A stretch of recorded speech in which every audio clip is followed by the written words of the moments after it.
Association des résistances. Donc, j'ai ici deux exemples, le premier exemple et le deuxième exemple. Ici, j'ai deux résistances R1 et R2 qui sont en série. Pourquoi? Si j'ai un courant qui vient par là et passe par le même courant passe par la résistance R1 et la résistance R2, je peux dire que la résistance R1 et R2 sont en série, et l'association de ces deux résistances, je peux les associer à une résistance R équivalente est égale à R1 plus R2, et en général je peux écrire R équivalent est égal à la sommation des RI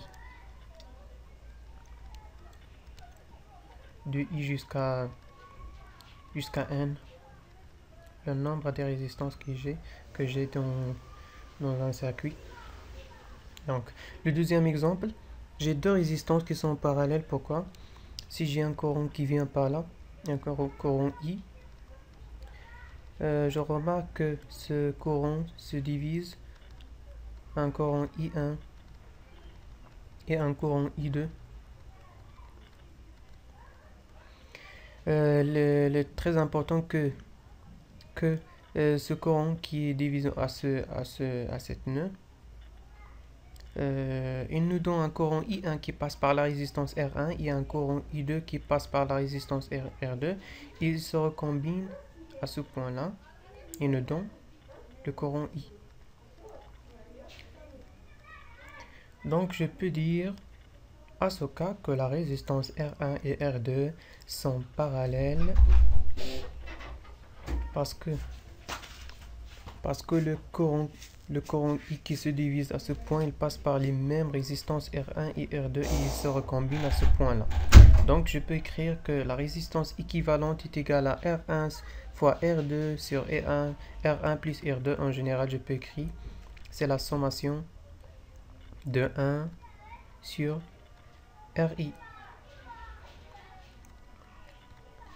Avec I varie de I jusqu'à n'importe, jusqu'à N, le nombre de résistances. Donc, la masse, on passe la masse. Quand on parle de tension, il s'agit d'une différence de potentiel entre deux points d'un circuit, ainsi dans la figure ci-dessus. Dans cette figure, ce simple schéma, j'ai un générateur de tension, une résistance. Les ces deux résistances sont en série. Cette résistance avec cette résistance sont en parallèle. Donc, si je veux calculer la tension à chaque point, donc il faut choisir d'abord une point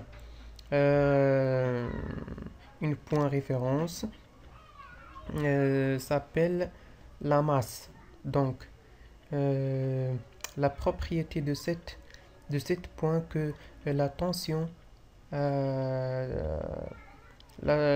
aux masses égale 0.